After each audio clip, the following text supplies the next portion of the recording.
Hello, my name is Nicole Kant, and this is my Physics Lab 2. So for the introduction, the purpose of the lab is to observe charged pieces of tape to determine how much excess charge is on one piece of tape. And we're supposed to distribute the charge evenly across the tape. And each segment of tape is modeled as a point charge and using superpositioning to find the charge evenly across the tape. The models and fundamental principles used are Newton's second law, his third law, and Coulomb's law. And the results we found were the magnitude of gravitational force was 2.06 times 10 to the negative 3 newtons. The magnitude of charge on the tape was 9.34 times 10 to the negative 9 coulombs. The magnitude of the electric force is 2.40 times 10 to the negative 3 newtons. Here are some of the fundamental physics principles and formulas that were used. And for the assumptions, we have I ignored air resistance. I said each U-tape has the same net charge, and the charge along the tape is distributed evenly across the tape. And for the experiment, we have the system as tape B, the surroundings as everything else in the experiment, the initial conditions as two pieces of tape with the same length. And for the description is we found the tape to be positively charged, and this is found through how it interacted with the other objects. And so how we did this was we took a pen and we ran it through someone's hair, and because of that the pen became negatively charged, and then the tape repelled from the pen, and we know that opposite charges repel against each other, so therefore the tape had to be positively charged.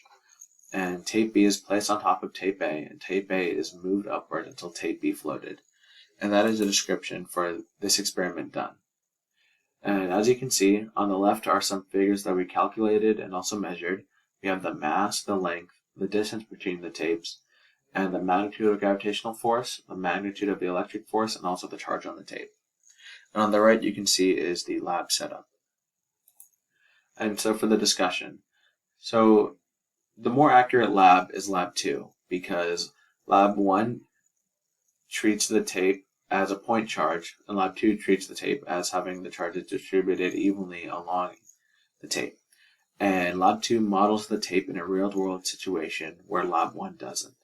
And some of the sources of error could be the charges distribution might have not been even, and also user error in touching the tape for too long. So for the comparison, on the left we have lab 1, and on the right we have lab 1, on the left we have lab 2. So for the magnitude of the gravitational force, we got 2.06 times 10 to the negative 3 newtons for lab 2, and the magnitude of the electric force, we got 2.40 times 10 to the negative 3 newtons. And the more accurate lab is lab 2 because these two numbers, the magnitude of the electric force and the magnitude of the gravitational force, are closer together than the numbers for lab 1. And the more closer they are together, the more accurate our lab is, because in reality these numbers should be equal. As you can see in lab 1, the magnitude of the gravitational force is 1.962 times 10 to the negative 3 newtons, but the magnitude of the electric force is 1.10 times 10 to the negative 3 newtons. So there's a big discrepancy in the numbers there, which therefore makes lab 2 more accurate. So for the what if statement, what if you had modeled each of your tapes as a single point charge, and then compare the estimated value of the charge you get when you use the experimental data to produce the point charge model to the value you got with your line charge model? So if we model the tapes as point charges, the experiment and calculations would be less accurate, and the gravitational force and electric field force would be farther away in value. And so below is how I did this lab, but if I modeled it as a point charge, as you can see the magnitude of the gravitational force is 1.19 times 10 to the negative 3 newtons. The magnitude of the electric force is 1.21 times 10 to the negative 3 newtons. So as you can see, it is still not as accurate as lab 2.